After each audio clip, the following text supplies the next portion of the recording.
Madame la ministre, c'est avec colère que je monte à cette tribune.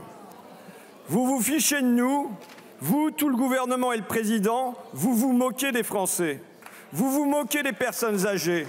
Vous vous moquez de leurs familles. Vous vous moquez des aides à domicile. Vous vous moquez des soignantes en EHPAD, des aidants. Depuis 7 ans maintenant, vous vous moquez du pays tout entier. Quel est l'enjeu?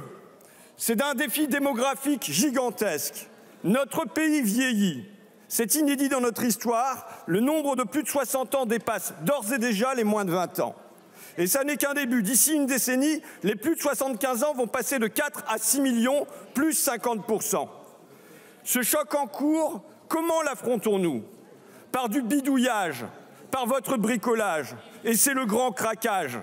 Le grand craquage des aidants d'abord, des familles toujours en première ligne, du lundi au dimanche, jusqu'à l'épuisement, jusqu'à la dépression et souvent jusqu'à la mort. Un aidant sur 3 meurt avant son aidé. Quel projet portez-vous pour ces aidants? Aucun. Côté auxiliaire de vie, c'est le grand craquage aussi. Elles sont guère mieux loties, avec leur corps usé, leur esprit fatigué, les accidents du travail bondissent. C'est désormais pire dans ces métiers que dans le bâtiment. D'où des démissions en série, et dans tous les départements, c'est la pénurie. Que faites-vous devant ce malaise? Rien, presque rien, des mesures dérisoires comparées aux défis. C'est le grand craquage enfin dans les EHPAD, avec un découragement géant, un turnover record. Bref, la coque craque de partout. C'est déjà un quasi-naufrage.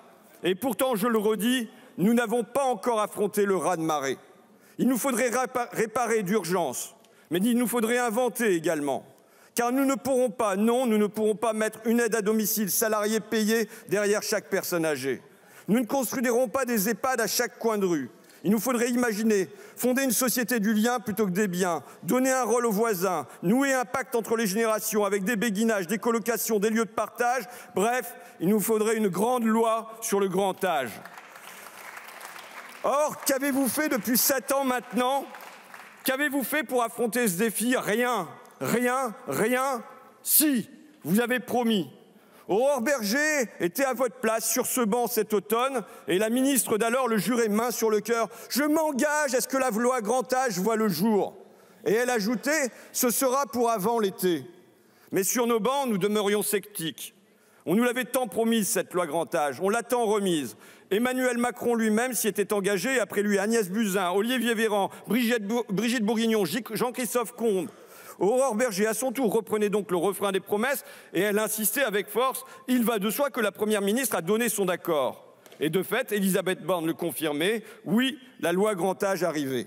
On avait presque fini par le croire, un peu par naïveté. Il fallait pas, il faut jamais vous croire.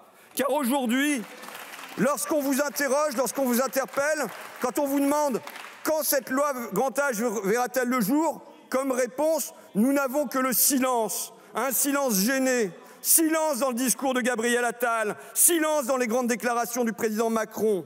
Vos silences sont des aveux, vous avez renoncé. Vous trahissez 7 années de promesses. Dans une démocratie pour de vrai, Madame Buzyn devrait s'expliquer.